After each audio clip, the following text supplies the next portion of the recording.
Messy. Very messy. It was the best I could do under the circumstances. The problem is we need information. Without it, we're never going to get to the bottom of what the Empire's up to. Just give me time. I'll take out every bad guy in your deck of cards.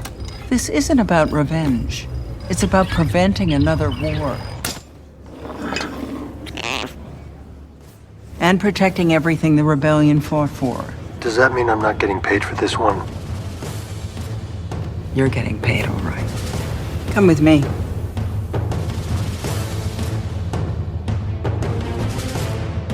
Hey, Adrenalheads, welcome back to the show. I'm Mark. And I'm Robert.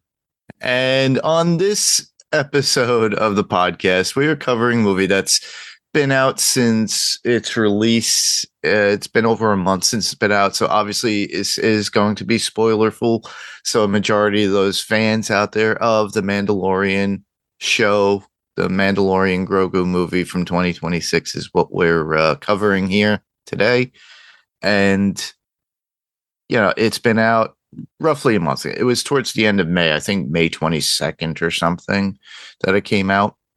But people had enough time to watch it, digest it, and form their own opinions. So Rob and I are here to give our thoughts upon the actual movie itself. So with that, well, for those of you who are unfamiliar, but there is a synopsis for the film. So Rob, do you want to take care of that? I don't even have that in front of me. So if you want to go ahead. Sure. I could do that. So the synopsis for this particular movie, Din Djarin and his apprentice Grogu work as bounty hunters for the New Republic.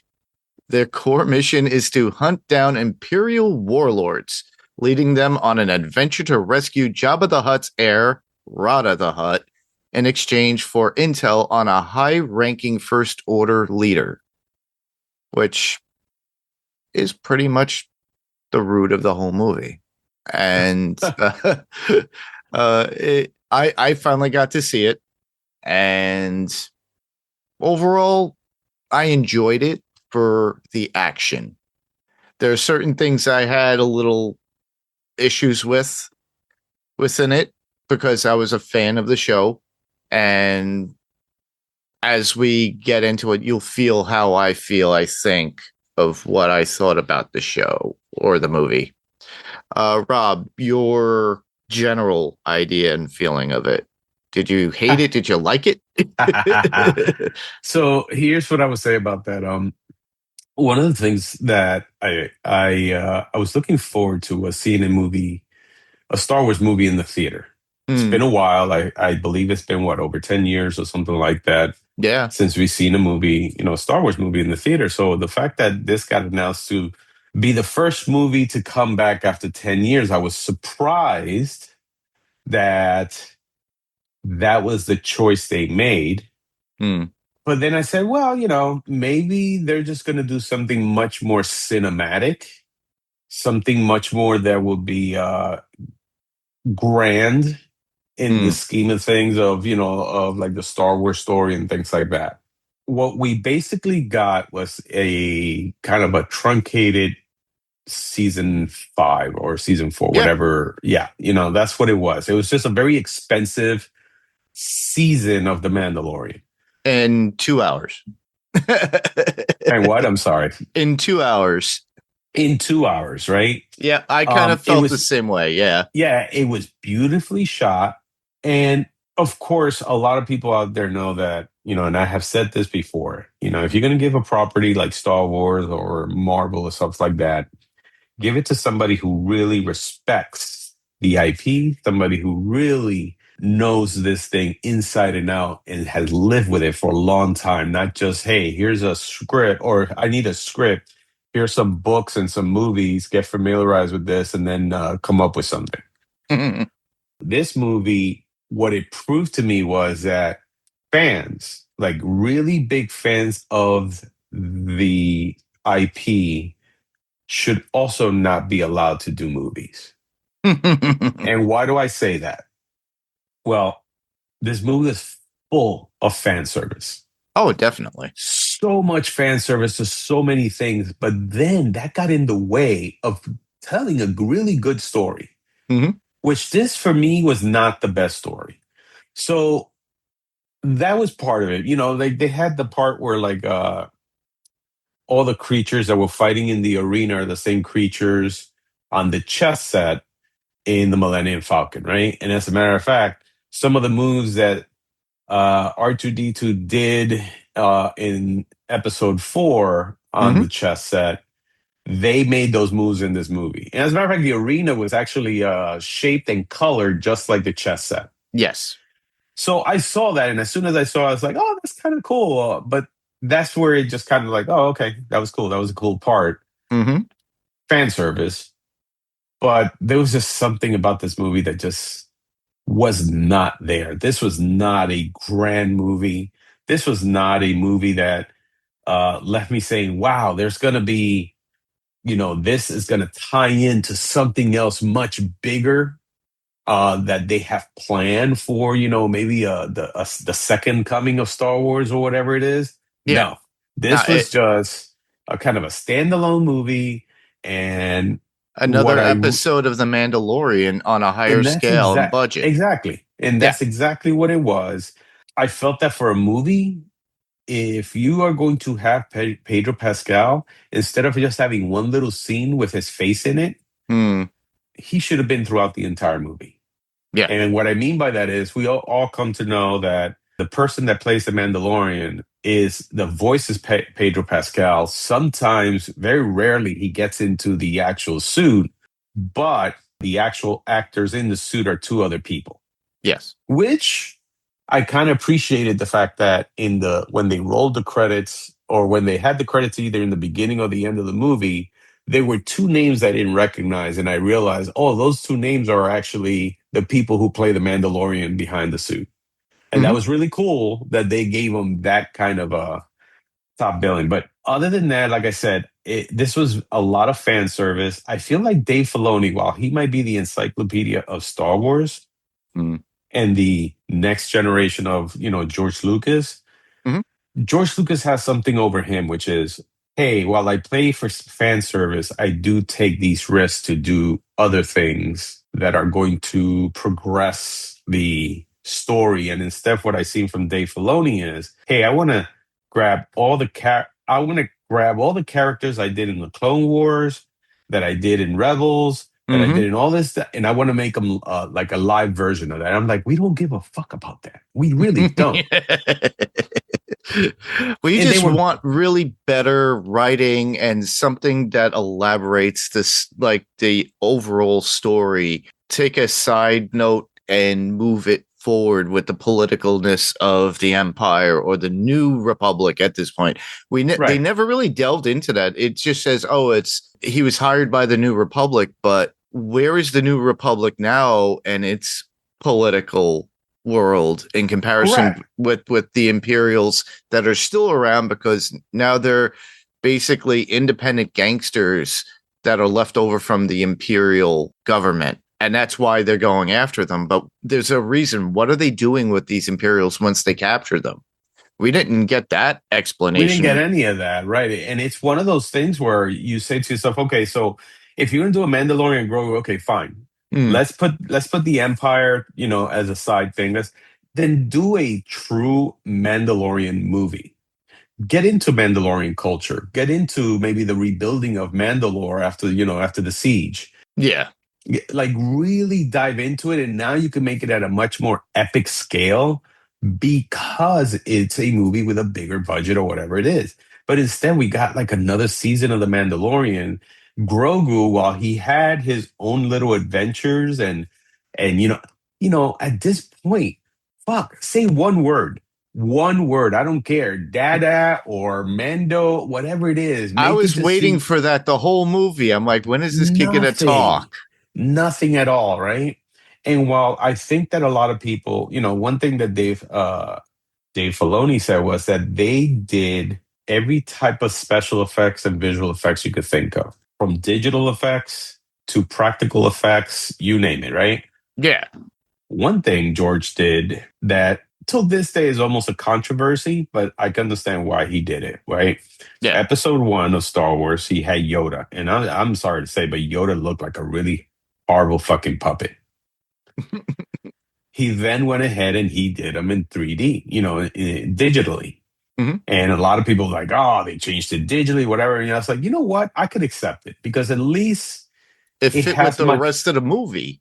It fit with the rest of the movie, but not only that, it just felt like he had much more natural movements Yes. and natural facial expressions, which while I think Frank Oz did a phenomenal job, and I would not change that part of it in Empire Strikes Back Hmm. with Yoda, I don't think it was done very well with episode 1 or with it was in the sequels. I forgot which one it was, if it was Rise of Skywalker or what's the other one?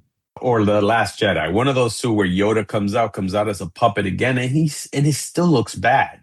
Hmm. Right? There's just something about the one he did in Empire that the one in Empire just could stand the test of time, but these two versions did not. And the practical effect of Grogu, I think, in the show was fine. But for the movie, I think they could have done, or what they could have done, is do kind of a digital version where it almost looks practical. Or mix it both Yeah, together. you can So mix it both because the walking part of it looks so cheesy. choppy. It's It- clunky, like it's it is a clunky. puppet. Like it's a puppet, right? And I don't know, for some reason, for some people it's great. Some people love that. Good for you. I'm Yeah. not taking that away from you. This is just my personal opinion. Yeah. And for those of you who are like, oh well, you blah blah blah, this is how it was done in the past. You're absolutely right. We It also is had true. yeah, it is true. But we also had silent films, and we don't do those anymore, do we? So the thing is that the practical stuff, unless you're taking the practical stuff to a whole new level where Yeah. people go, hey, I didn't even know that was practical. I thought that was actually digital. Then we're talking, then that's different. But when it looks like it's a puppet, and there's a moment where it's just him and those little things, I forgot what you call those little things that are Oh, those little hairy guys that have yeah, with the big hands and stuff like that, which everybody loves. I find them the creepiest little things ever. You had an entire like 5 minutes of just that, and I was like, "Am I just watching the Muppet Show? Is that yeah. what this is?" It And looks then like Fraggle Rock. Why am I watching this? yeah, and then here's the part that really made it seem like, oh, this is so obvious. So there's a part where Grogu is stealing food From the Hermit? from that hermit, right? The hermit is completely digital. Mm-hmm. And he's not. And you can just kind of see the The difference. difference in the same scene between the both of them. Yeah, and One's it's fluid and the other one is staggering because it's a puppet. And Yeah. yeah. And it took me out of it so much. And I was like, okay. But again, that's me nitpicking at that. I like the fact that the Razor Crest came back.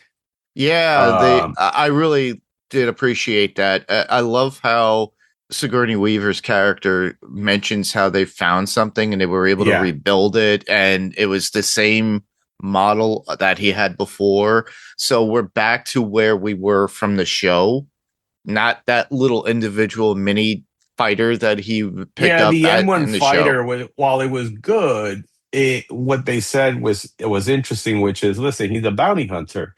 And you just can't call bounties on an M1 fighter, which is true. Mm-hmm. So they bought it back, which I'm fine. But talking about Sigourney Weaver, what a useless character that was.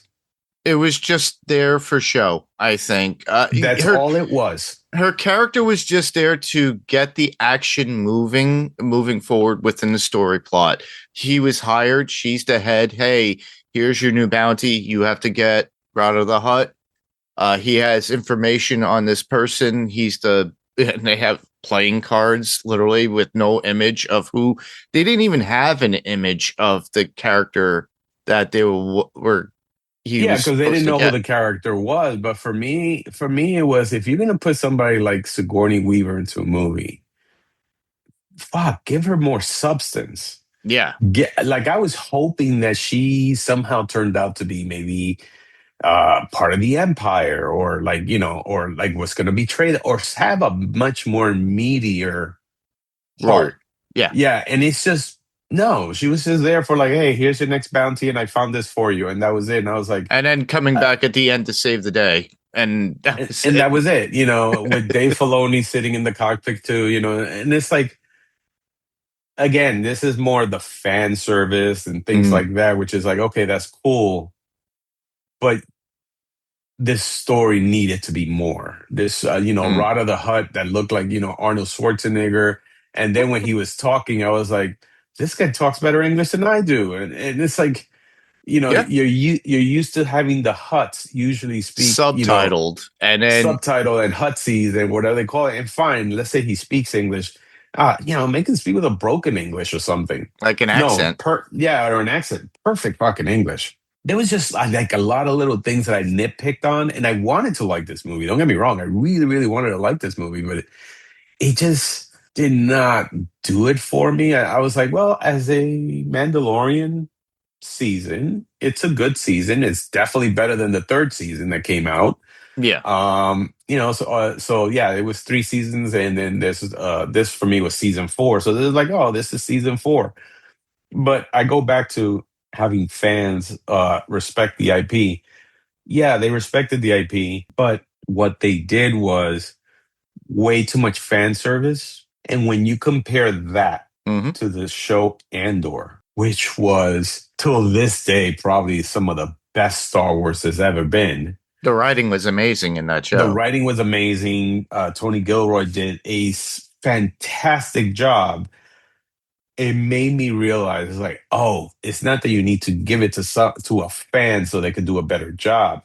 You need to give it to somebody who is going to take what's there and just make it better, as opposed to, hey, let me take what's there and then change it, which is what other directors have done, right? Yeah. Tony Gilroy didn't change the Empire. He actually reinforced on what the Empire is. And he also made the rebellion, show the nitty gritty about the rebellion and how it came to be and all these things, and how rough that was for the people of the rebellion, how rough it was for the people in the galaxy, and the fact that they got into this rebellion, not because it's like, oh, let's just have a rebel party and and go against the Empire.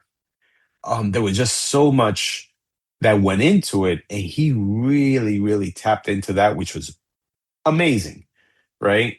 Made me appreciate Rogue One so much better. This did not do any of that. No. This is just fan service. This is just Filoni saying, I want to get all my characters from the Clone Wars out into live action. And it's like, dude, enough of that, man. I mean, and something comes back to my head, which is George Lucas one time said, listen, Star Wars is made for kids, right? And I said to myself, fantastic. It was made for kids way back then, right? But all those kids are now adults. Yep, we're all and grown they are up. still right. They're all grown up, and they are still fan of Star Wars. So you need to kind of now it's no longer for kids. Now you need to find the like, I feel like Andor was for the fans of Star Wars back then, right? Yeah, that are grown up now. That are grown up now. Now you have a much more serious Star Wars. This is okay. This is for kids, sure, but you forget that they are still Star Wars who are adults, and you cannot alienate them. Because if not, those people are not going to take those kids to go watch Star Wars. So you need to find the happy medium of that. Yeah. And I feel like this wasn't that. Yeah. Other than that, it's a good movie. It's an entertaining movie. Would I watch it again? I'll probably watch it one more time. But it's not the movie. There was no excitement behind it. There was nothing, because remember when Star Wars got sold to Disney? Yes. And all of a sudden they announced episode 7, and people lost their shit going, oh my God, after 20 something years or whatever it was, we're finally getting another Star Wars. The anticipation alone packed those theaters. That's why, it made over $1 billion. Even the other movies, which sucked, afterwards. made over $1 billion. Even Solo made money. Solo was the least to make the least amount of money, and I believe that how you call it that the Mandalorian and Solo are about in the same arena when it Really? comes to that. Yeah, Well, but this movie is probably in the same arena. The show itself propelled Disney Plus because it came at the time just before the pandemic, and it led through the pandemic. and And they it, needed a yeah, show, because Disney Plus was about to, was being released to the public finally, and they're like, okay, so we need to have something big. Okay, The Mandalorian was it, and it became a big hit. I mhm. understood that. Of course, after that, some of the shows they came out with is like, dude, what are you doing, man? Book Releasing a of Star Boba Fett. Wars, yeah, yeah, exactly. Releasing a Star Wars show like every 3 months or whatever it was Mhm. diluted the brand so much. And if it was like, hey, every show they came out with was just hitting it, one right after the other was just amazing, then great. But that wasn't the case. Mm. So it diluted the brand. It diluted what we know of Star Wars. And then when this was coming out, people were like, yay, another one's coming out in the theater. There was like, I didn't see that excitement. I didn't No. see that anticipation. And it took too long for this to happen too, after the show had been off the air for a while now. Exactly. So if it was something different, if it was like, hey, let's go back, like I feel like, hey, your movies for Star Wars should really concentrate on the original Star Wars. And what I mean by that is, to me, Star Wars has four things: the Skywalkers, the Empire, the Rebellion, and Jedi's. And you got to have at least two of that to try to make it work, right? Mhm. And so when the Star Wars movies from one all the way till nine, those all have to do with the Skywalker saga, right? But Rogue Yep. One had to do with the Empire and the Rebellion. And this had none of that. And I feel that if you're going to do something cinematic, keep it in that arena. Keep Because it it seems, grand. yeah, keep it grand. Keep it still within that same story of what happened in episodes 1 through 6. Let's make believe 7, 8, and 9 don't exist.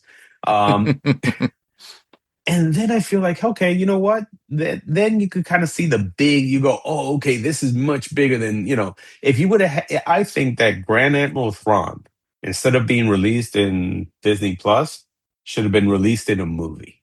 Hmm.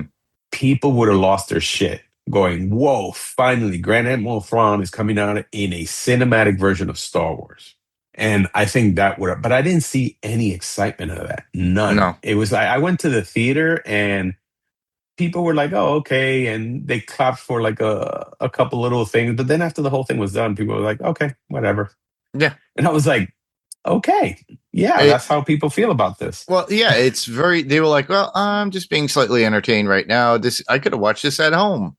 And, Yes, that was my feeling. I'm like, well, the only thing cool parts that I really liked about it, visually done very well. A lot of scenes that were like something out of Rogue One, especially with the reality of with the TIE fighters, not TIE fighters, the X-Wings coming down and right, landing. You could see the heat rising from the ground, the different scenic looks, like when you see the jungle base, like something out of Dagobah, that they were stuck in for the most part, where they had to go with the huts. There was you go from like a desert style scene to some sort of icy kind of looking scene too. Like in the very beginning, the opening scene is almost out of a Hoth, but kind of raggled. I like the look of the new AT-ATs because they kind of changed the AT-ATs. I don't know if you saw the yeah, visuals. It's not the traditional style.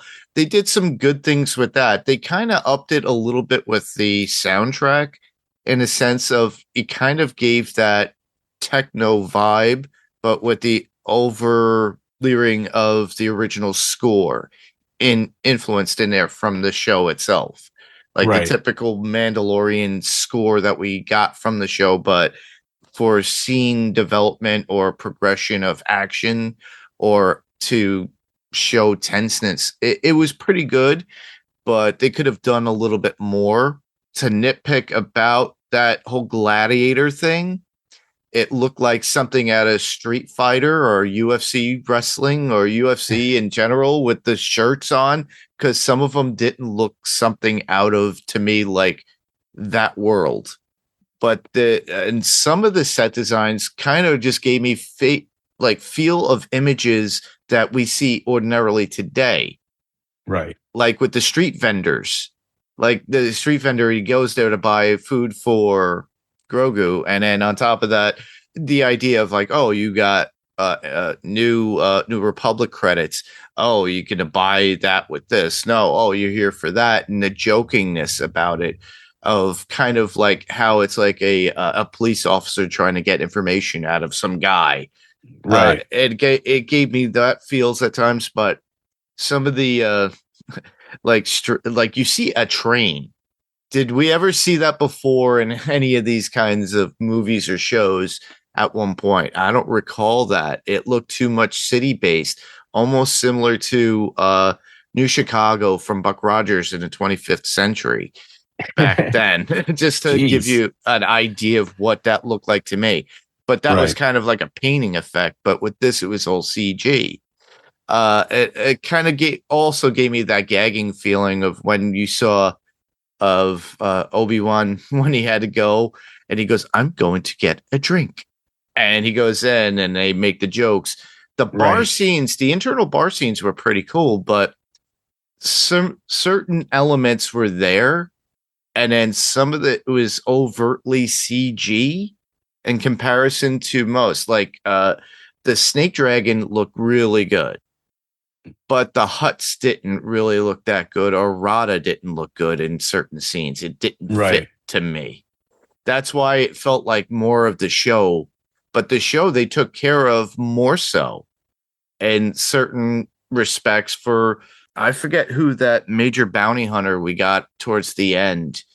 He had that weird Oh, mask. you're talking about Bane. Yeah. What is it called? Shoot. Yeah, I forgot his name too. Yeah, I know who But you're he was talking so about, right. credible though, because he was out of the books at one point and some of the video games. And I thought it was really cool when they introduced him, because it didn't look, it was a mix of CG and makeup. They could have done something similar to that. It's like these little nitpick things that I had. There were a few scenes that did work for me, like when Grogu was trying to help Mando at the point where he was unconscious and he had to cover him up with a mud hut because he wanted to protect him. And that's when he went to go steal, and he Right. was taking care of him at that point.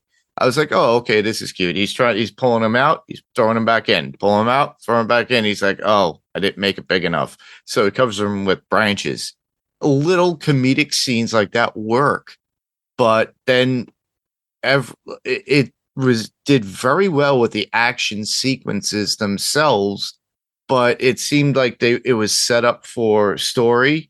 Move on to the next one. It's another mission, just like within the show, and a ton of action in between. By the way, that bounty hunter you're talking about is Cad Bane. Cat Bane, yeah. Yeah, which in one of the Mandalorian, I mean the makeup effect on it just looked horrible as a live version. I think the CG version looked better, but go ahead. Yeah.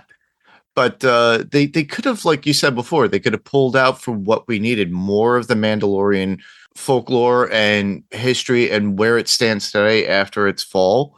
Because where is Bo-Katan Kryze? You know, they could have brought her into the movie itself, because Correct. she is still on planet and developing that.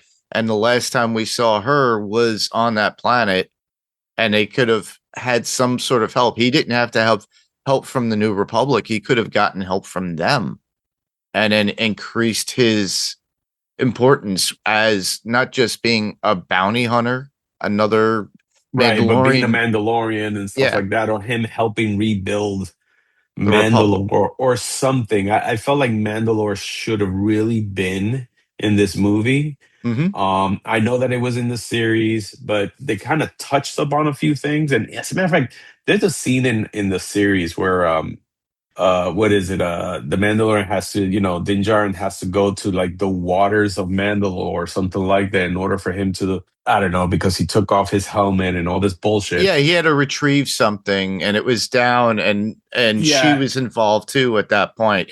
And I and you think, see the mythosaur. yeah, Is it a mythosaur or the skull that the the emblem. Mandalorian? Yeah, Yeah, the emblem. You see the actual animal that's there, and I was like, is that all they're ever going to show? Is just that little scene? I yeah, wish they could show a little bit more of it. Show more of this animal or whatever it is that that this thing is based on. I feel like there was so much about Mandalore that we could have gotten into. yeah. This could have been a great, yeah, it could have been almost like a political thing Mhm. for the Mandalorian. You could have seen a lot of the Mandalorians, probably do better fight scenes and better action scenes than we got on the series because you got a bigger budget. Yeah, You probably could have seen maybe a little bit of CG Grogu, and when he does, maybe the stuff like the Jedi stuff that he learned, make it a little more fluid. yeah, But no, none of that. It was just another episode of The Mandalorian. yeah. And yeah, that's my take on this. My take is more of like this just felt like another episode, another season of The Mandalorian. Mhm. It didn't progress the cinematic um, storyline um, of Star Wars, and it. I don't know. I don't know where things are going. Starfighter is another one that's coming out. What, this year or next year or whatever it is, and Hmm. that's the one with Ryan Gosling. And you look perplexed, like you didn't know that was coming out. Well, you're saying Starfighter. You talk about the last Starfighter.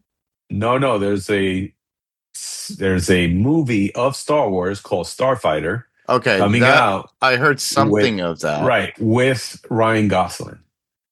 Okay, so So we have they're trying to get more like major actor or celebrity power for that. It seems.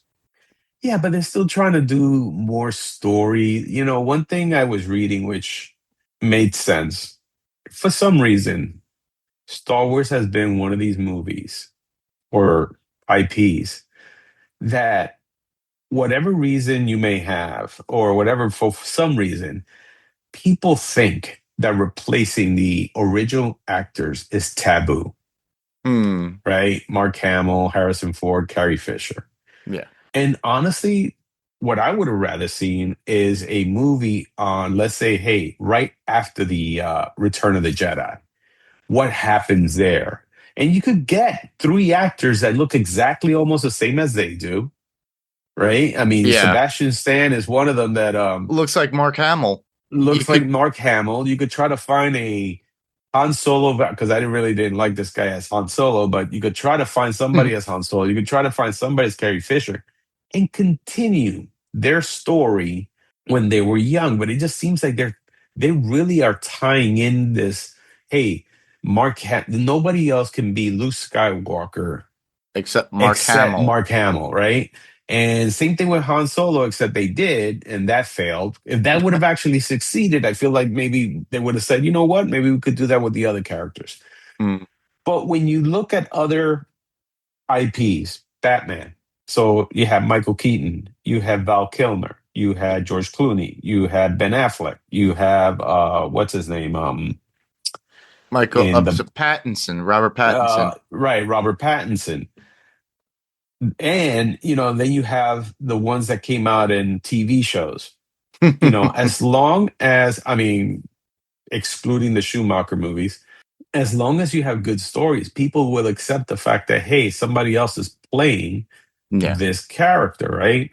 Star Trek was like that for a while, right? Star Trek was like, hey, nobody else can be Captain Kirk except William Shatner, right? Yeah. And then J.J. Abrams came out with Star Trek, and all of a sudden they have a younger version of all the characters. And guess what? That movie did phenomenal, and people I still love loved that it. series. That movie series still is great.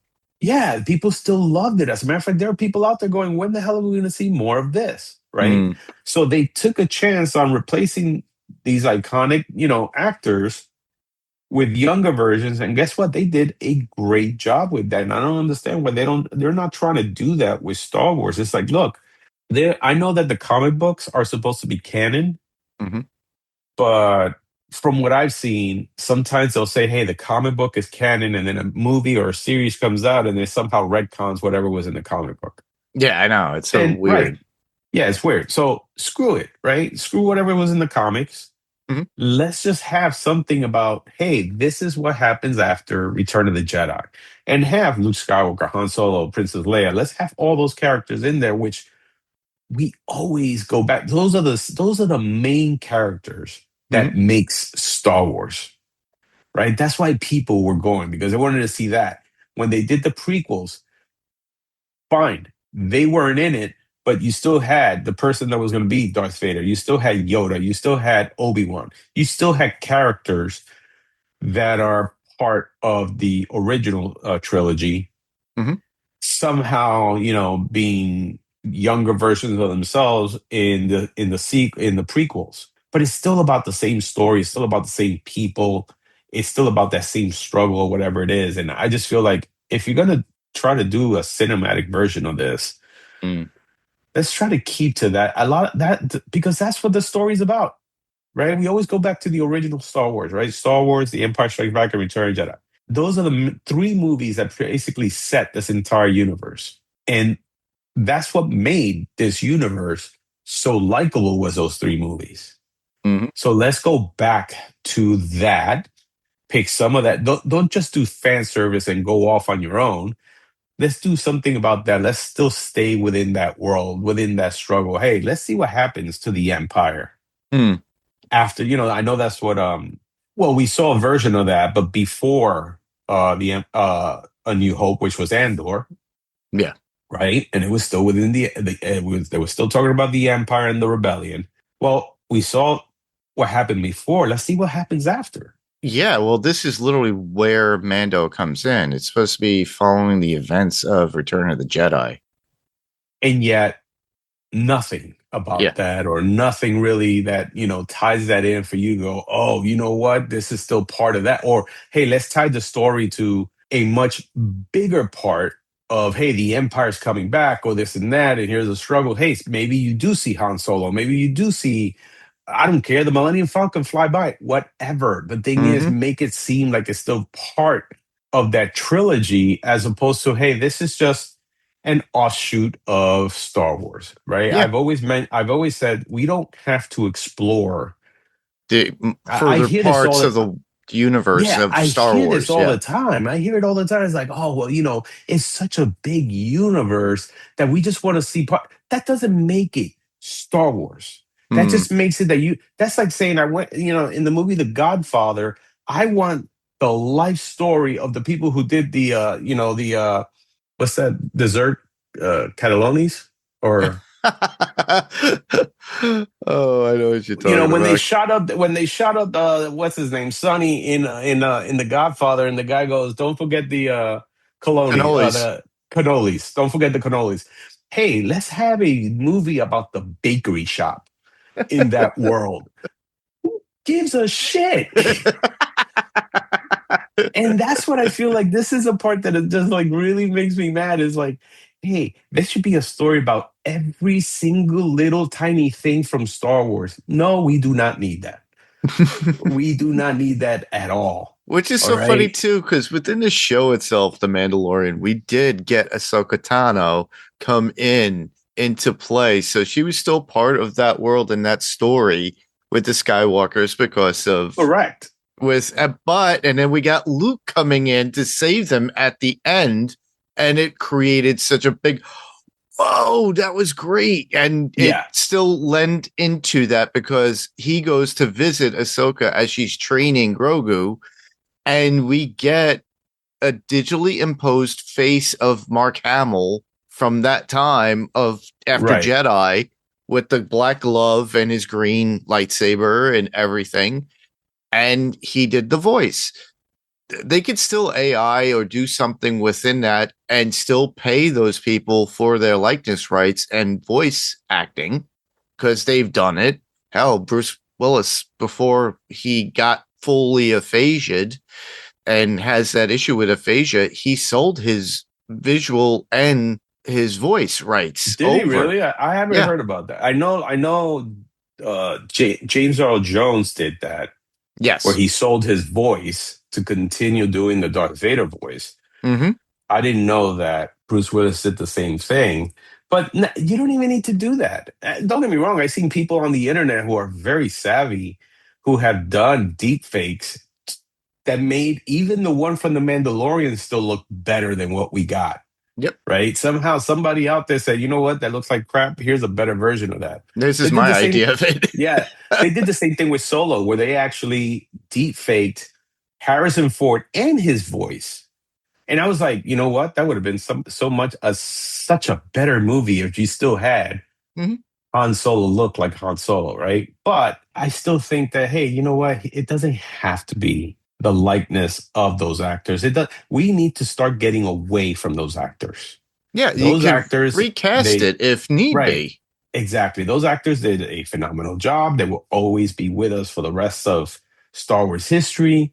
Yeah. But it's time to get, I feel like there are so many great stories about Luke Skywalker, Han Solo, Princess Leia, and the rebellion, and the and how you call it, and the alliance, and all this stuff, and The then books, the original books that came out, especially with Luke and his children, or what? No, it was Han and Leia's children, and they were twins, I believe. Timothy, the Timothy Zahn books were fantastic. So there is still so much you could do, and so just hire new actors, get new actors that somehow embody, the spirit of those characters. I mean, look at Chris Pine was not trying to imitate William Shatner. Not at all. Right? He was his own character. He was his own character. But guess what?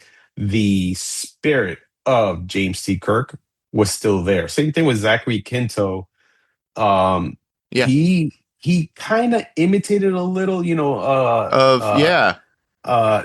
but Leonard Nimoy, but he still made it his own, and people fell in love with it.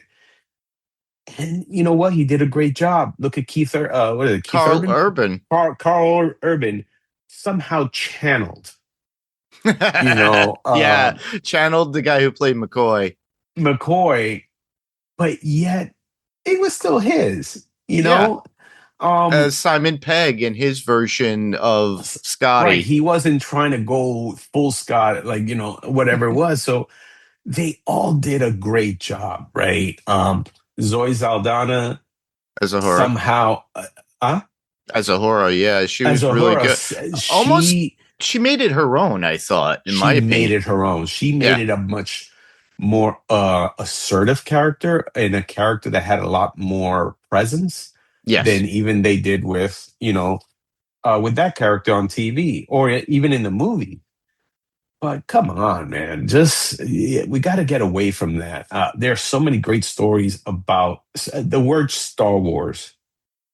The title Star Wars is because this galaxy is at war because of the Empire and the Rebellion and the Jedis and all that stuff, and the Skywalkers being in the middle of all this because they're tied into everything that has to do with that.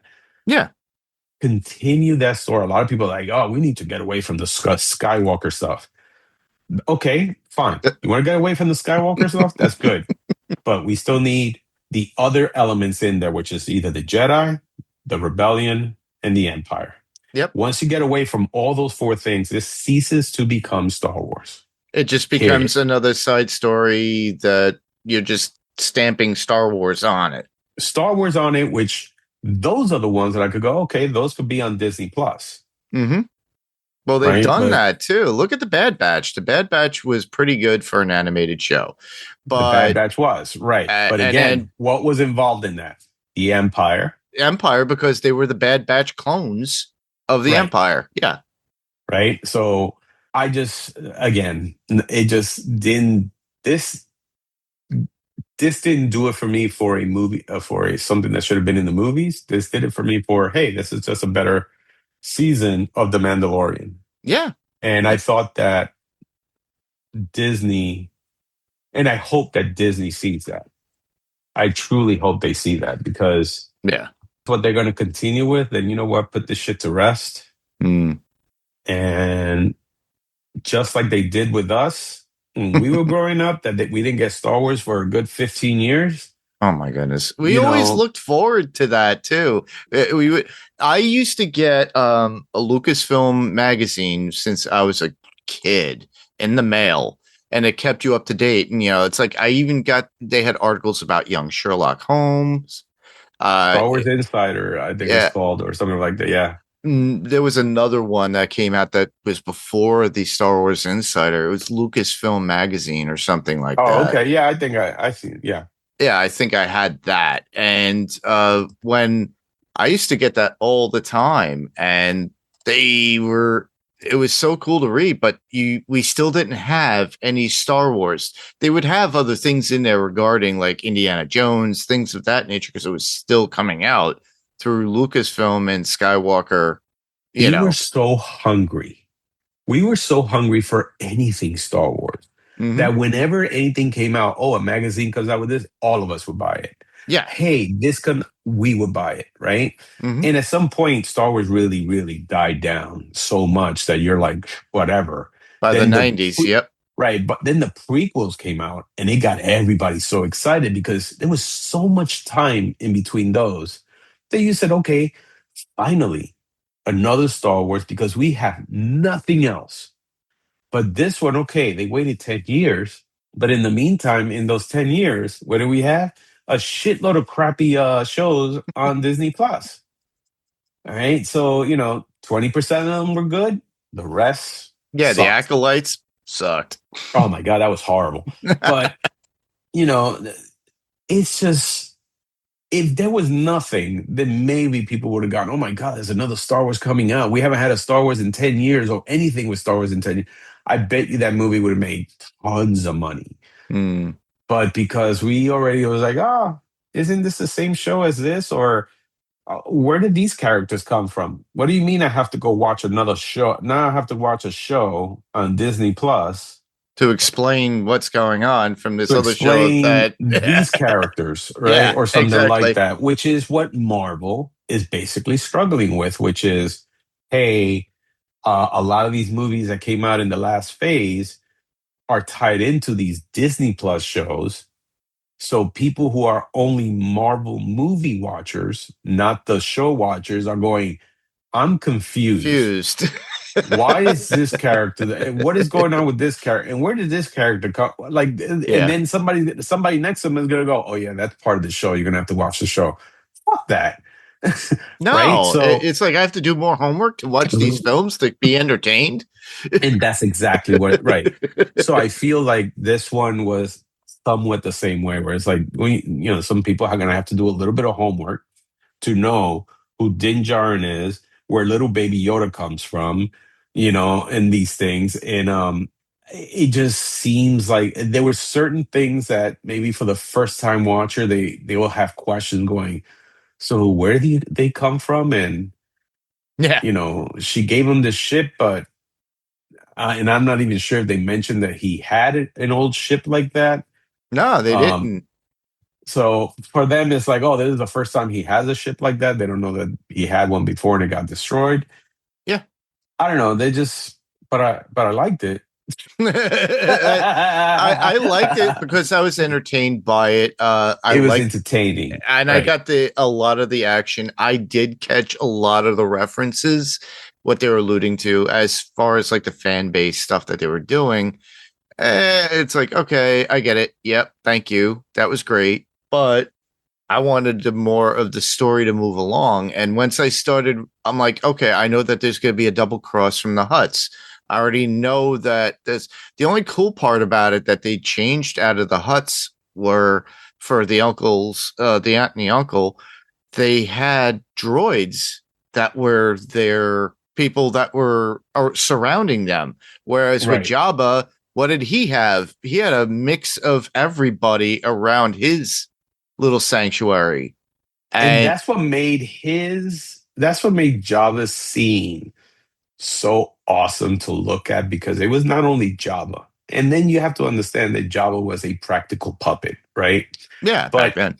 it wasn't not only Jabba, but you had a shit. So the original New Hope, one of the most iconic scenes is the cantina scene, right? Yes. They for the first time, people were like, holy shit, look at all these different aliens in a cantina, Yep. which made your imagination start thinking, wow, there's like all these different worlds, right? And then with Java's palace, it was the same thing. It was like the cantina scene where it's now like, wow, look at all these different aliens. And these Hmm. are all from the underworld and all this stuff, you know? And so it made you go, holy crap, this is really cool. That scene with the two huts, you know, the siblings, Hmm. it was just droids. And I'm like, this should have been in another scene where when you go right into that part, you should be able to see things you never saw before, new characters and new aliens that you never saw before. Hmm. That was the opportunity to introduce even more new aliens from this galaxy, right? Yeah. Because honestly, it seems like every planet we go to is the same kind of aliens, Hmm. right? It just seems like, oh yeah, that's that alien from this one, that's that alien from this one, that's that. And then once in a blue moon, they'll throw something new. Hmm. This was the opportunity to go, here's like 30 new things. They're surrounded by all these seedy characters and all this stuff, you know, from the underworld and bounty hunters and all kinds of stuff, right? They didn't do any of that. They was like, oh, we're just going to do droids. And the droids we're going to do, you got battle droids, Hmm. super battle droids. I'm like, okay, we're still going back to fan service. Yeah. You know, they did have some new droids, but I felt like those new droids like didn't stand out to me. Like I could go, wow, that's a cool looking droid or anything Like the like that. tank sized droid that Grogu goes into, things like that. I could Right. understanding having some of the droids being majority of their military crew that protect them and around their palace. But like you, I wanted more of like where More. are the other aliens that don't they entertain like Jabba did? They should be Exactly. doing the same thing because they come from the same wealth. The Hutts are known for this, and also they know that it's been known in the universe and in this movie they're not to be trifled with. So what about the bounty hunters that they have on site? Because if we all remember, that's where we got Boba Fett Right. from originally. Exactly. You know, and it was those things. I mean, like in Return of the Jedi, you saw Jabba's palace, but what you saw was different. Like, you saw, you know, the area they cook in. You saw where they torture the droids. You saw like the dungeon where they keep prisoners. You Hmm. saw the Rancor when somebody got out of hand. That was their entertainment. Like you said, there was entertainment there. There were people all over the place. It told a much bigger story in that scene, And yeah, there was which specific few scenes in right. Empire and even Jedi too, even on Tatooine when they go back with the Sarlacc pit Yeah, and so everything right, else. so you get more of a hey, there's a bigger universe here Hmm. than we thought. Well, yeah, now when you go to now Hutta, which is like mentioned in books and comic books and all kinds of stuff, you will hope, okay, I'm gonna see a lot more of the Huts. Well, you only saw about two of them. Um, and you're gonna see, I mean, now that it's in Now Hutta, you're gonna probably see even more seedy stuff. More no, it was just kind of like, oh, it's a swamp planet. And like I was like, there's something not right here. Hmm. There just seems like there's something missing here. And I really wish they would have shown more of that underworld. I mean, really showed more of that underworld there. I know they showed it off planet where like the gladiator stuff. Yeah. But I wanted to see more there. I wanted to see what other characters do you have? What other characters are, you know, can we get excited about and go, holy crap, the design of that character is awesome. I want to see that in a show or in another movie because he was such a badass. Yeah. Um, Characters that you could go, wow, those characters just seem so interesting. It's an interesting creature design or something like that. I didn't see that. And for me, that was disappointing because I'm like, this is supposed to be a bigger palace and a bigger thing than the one in Tatooine. Yeah. What the hell's going on there? But they didn't. But I Yeah. liked the movie. For those who didn't go see it and you wanted to get spoiled out of it and you wanted to hear our takes on it, wait for it to come on Disney Plus. I give it another month and a half. Yeah, no, exactly. No, I wanted more. I expected more. So Yeah. that's how I'm going to tie this up. I was entertained. Yep. It was visually very nice. Mhm. But I really expected more, and I expected something a little more different and something that tied into the Star Wars trilogy a lot more. I expected something more cinematic, Yeah. something grander, something bigger, something that tells me, oh yes, because honestly, if you got a movie that looks exactly like the show on TV, then there's nothing special about it. Exactly. And and that's what I was hoping for, something special, and I didn't see that. All I saw was a rehash of the series. And again, while I was entertained and while I did enjoy a majority of it, I expected much better, and I expected much better from Dave Filoni and John Favreau.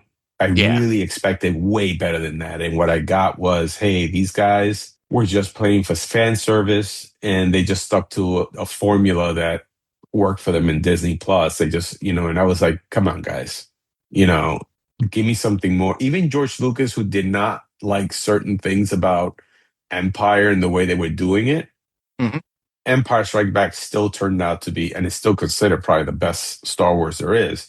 Yeah. It still came out with something that tied into everything that Star Wars is, but elevated to a different level Oh, yeah. from the first one, much better. And that was Irving Kershner did that movie amazingly too. Amazingly, right? Yeah. And like I said, George Lucas, there were choices that Irvin did that George Lucas didn't like, but it worked. Yeah. And this was something that it needed that kind of push.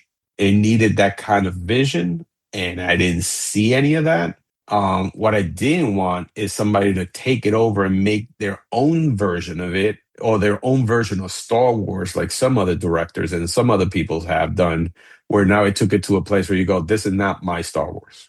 Yeah. So the Empire was always, this is my Star Wars, but better. Mm-hmm. Right? And that's what I was hoping for this. This is Mandalorian and Grogu, but way better. This was something that I could see why they could not do this in a TV show. Yeah. They could have done everything they did. If you take this movie and you break it into 5 episodes, right? Or if they're going to be half-hour episode, that's a season. Yeah. That's a short season, and that's it. Right? Mm-hmm. It's not going to look any different because guess what? Some of the visual effects in The Mandalorian are fucking phenomenal. Mm. Right? So it's like, oh, it's just still the same shit. So other than that, I say go see it. Go to a matinee, save your money a little bit. Yeah. And if you have the AMC pass, just make it one of your passes, for the week. There you go. The movie itself, so the rating at the box office for the Mandalorian Grogu feature film holds a polarizing but fan-approved rating split, apparently. Really? So the critics gave the movie a 62% rating on Rotten Tomatoes with a Metacritic score of around 53. But general audiences heavily embraced it, earning an 88% verified audience score and an A- cinema score. So it was the fans of the show that really went and admired it more, whereas the real big critics gave it a poor review because they were like us saying, hey, keep it in the Star Wars universe. This could have been put on TV onto Disney Plus. So what it had grossed domestic 53%. So it made 168,964,000. International was 150 million. And worldwide, it was totaled at 318,964,000. Oh, right now it's 322. Oh, well, okay. But it cost Disney $166.4 million to make this film. Right. So technically, it could be considered a flop. That would be a flop because it's got to make at least triple itself to make money to be considered a major success. If this made 400 million, then they would have said that this was a success. Yeah. But it didn't. So yeah, it definitely flopped. And again, a Star Wars movie should be one of those movies where you go, "Oh, dude, this is easily $1 billion movie." This was not, No. but is what it is. And again, I think that's more because of we were like, well, oh, movie's coming out, but didn't we just see this on Disney Plus? Mm-hmm. You Yeah, know, I know.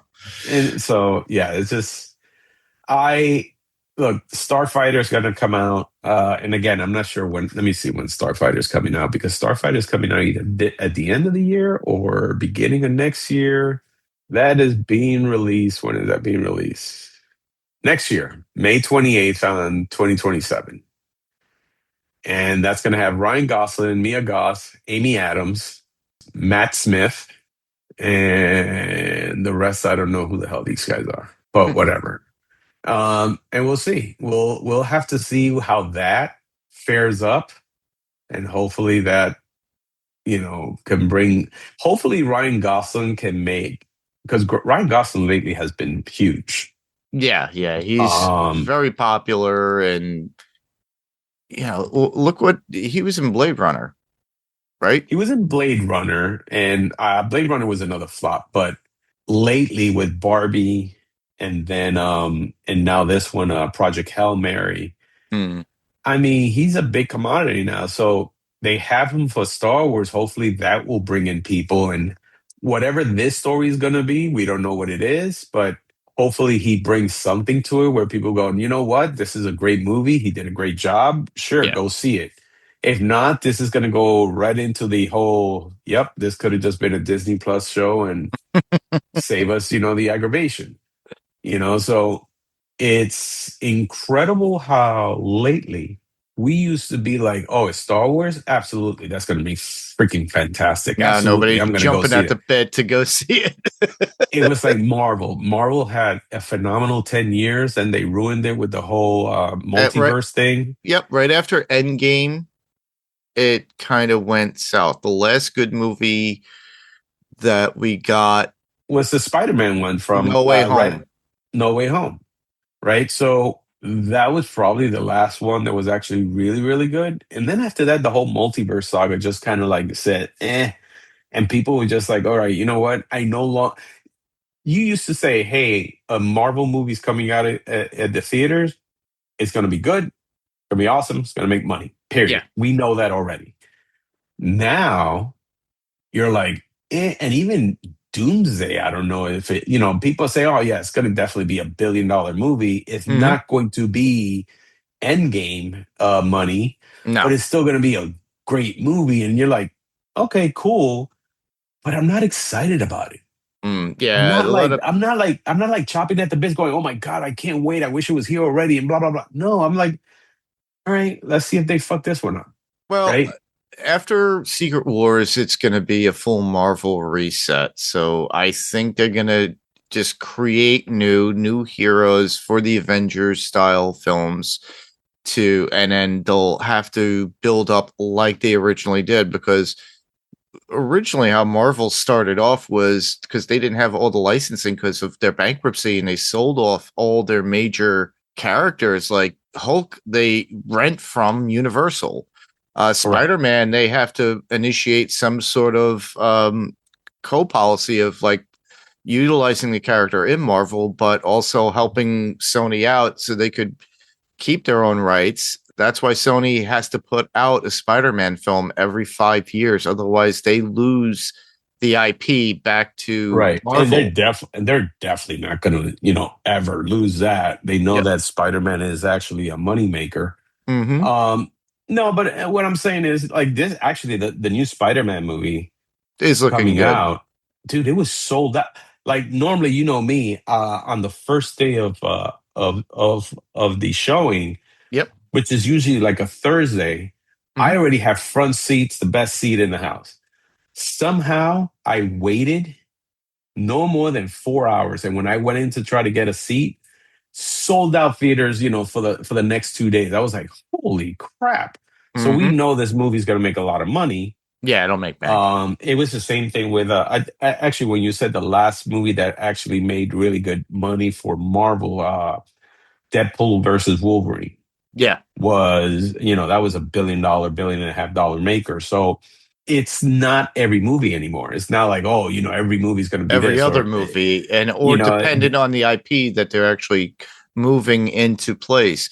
correct. There's a lot of buzz around Doomsday, but there's a lot of issues because of the leaks that have been coming out and they should have put out a real trailer now. With Spider-Man Brand New Day, they waited a long time just before the movie comes out because we're at the end of June. It's coming out in July. They should Yeah. have had a full-blown 3 trailers already for this film to solidify what we need to. Now, mind you, For it which had one? For which film? Brand New Day. Yeah, but you know what?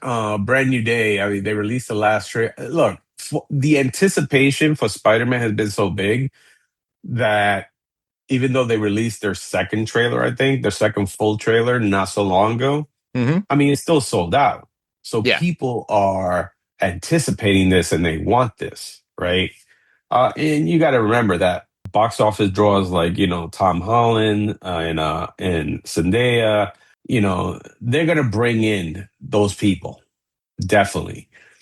But I think that Spider-Man is basically a sure hit, Yeah, right? Deadpool and Wolverine was going to be a sure hit, especially when you mentioned Wolverine and that he was going to have his old costume. Yeah. People just like people went ballistic and said, "Hell yes, I'm there." Yeah. Doomsday, bringing back Robert Downey Jr. was a smart move, a smart business move. Mhm. How is that going to change the entire story from the last 20 years? I don't know. Exactly. And how it's going to change from that point on. Maybe it's a good thing. Maybe it's a bad thing. We don't know. We just have to wait. Mm. But I no longer have that reassurance of like, oh, this is going to be amazing. This is going to be an event that I have.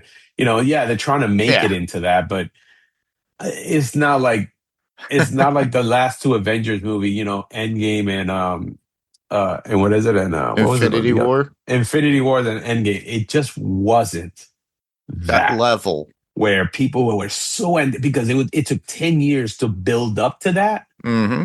That you were like, it was just like a powder keg just waiting to explode, right? This did not, none of these movies made me anticipate what's coming out in Doomsday, except the fact when they announced, oh, it's going to be Robert Downey Jr., then you got really interested. You're like, whoa, Robert Downey Jr. is coming back. Yeah. But if they would have mentioned another actor, I would have been like, well, okay, we'll see how they're going to screw this one up. Yeah, well, it's because we all have the bad taste in our mouth with the Eternals, the Marvels, Doctor Strange in the Multiverse of Madness had mixed reviews based upon it. Ant-Man and the Wasp, Quantumania, and then Captain America, Brand New Day, or what is it? Captain Brave America, New World, Brave New World. All of those just kind of like tanked. And then we had the in-between Disney Plus shows that really, like the Invasion of the Skrulls. I forget the name of it. Oh my God, Invasions was horrible. That right there should have been an Avengers level movie. And better written. And it just got reduced to a series on Disney Plus that wasn't great. That should have been, again, an Avengers level type of movie. Like there's certain things that, should be like, holy crap, I can't, if they did Invasions as they did Endgame, fantastic. But they did it in a show that was really horrible. Yeah. Horrible writing, horrible all of that. Yeah. Same thing goes with like shows that did very well, like Hawkeye and what was the other one? Well, the Falcon biggest and the one, Winter Soldier. Falcon and the Winter Soldier had mixed reviews, Yeah, but it did but fairly well, better than Echo. WandaVision was the one that people were like, wow, that is a great show. Correct. Except that for you to watch Multiverse of Madness and understand what's going on there, You have to to watch now go that show. back and watch that show. Yeah. So yeah, no, it's entertainment is interesting the last few years and these days because things have changed so much Yeah. within the industry itself that to try to gain the magic that was back then, it's very hard for Hollywood to do that. I mean, as a matter of fact, Hollywood was having a hard time even making shows here in the United States. Yeah. The tax breaks and all that stuff. As a matter of fact, there are studios out in Hollywood, like, backlots that are completely empty. They closed down. Yeah. Because there's just no shows being done. I mean, this was something that in the past you could walk through Paramount, you could walk through, Warner Brothers, and every studio or every set, Building. they were doing something, a show or movie or something like that. Now everything is either in Canada or they're doing it out in Georgia, in Europe or other parts of the United States that have better tax breaks. And I'm like, guys, you guys were Hollywood. Now you guys are not. So it's interesting. It's interesting what's happening in the entertainment world and everything like that. I think the pandemic definitely it changed shifted things around so much that it permanently damaged what we had before, and whether we get it back or not is gonna take way more smarter people with better vision than I could even imagine. Yeah, that is true. Okay, so I think we about covered everything we wanted to about this movie, Mandalorian. Yeah, I had a lot to say, as you know. And we had to talk about the movie business as it was. So, with that, I didn't really promote this, everybody, but if you have any thoughts or anything for you to submit your feedback, just go to our Facebook group, facebook.com/Adrenaline Cinema Podcast. What's on there is going to be on Instagram. If you feel the need to send out any email and you get your voices heard, write out an email, send it to adrenalincinemapodcast@gmail.com. Or if you feel the need, you could actually record yourself, send that as an attachment. We'll play it on the next time. Doesn't matter what episode we're covering later on. We'll still play it, and we do appreciate the input and feedback. As always, we can be found on Apple Podcasts, Spotify, TuneIn, all those players of choice. Obviously, with Apple Podcasts and Spotify, there's ratings and reviews. We do appreciate if you could give us a great review, or if not, write your thoughts out in the review. But yeah, you could also check out all the other podcasts and stuff that we have on the Pyrocore Entertainment Network. I've opened up a few more podcast, Pyrocore Music Podcast. So I re-released a lot of the stuff we did on the Pyrocore Entertainment Podcast. So that way they're all standalone. The Vampcast is no longer on Adrenaline Cinema Podcast. So right now we're currently doing Vampire Lestat. That's on AMC Plus. Check that out. Just go straight to Apple Podcasts or Spotify. Search the Vampcast Podcast. And then just check it out. Give us ratings, reviews there. Check out all the other stuff that we have on the PyrocoreEntertainment.com website. That's how you can check out all that stuff. So that's about it for this episode. And I just want to thank Rob for coming on and having this discussion. Thank you. And that's about it. I just want to thank you all for listening. I'm Mark. I'm Robert. And we'll talk to you guys the next time we change the reel. Bye-bye.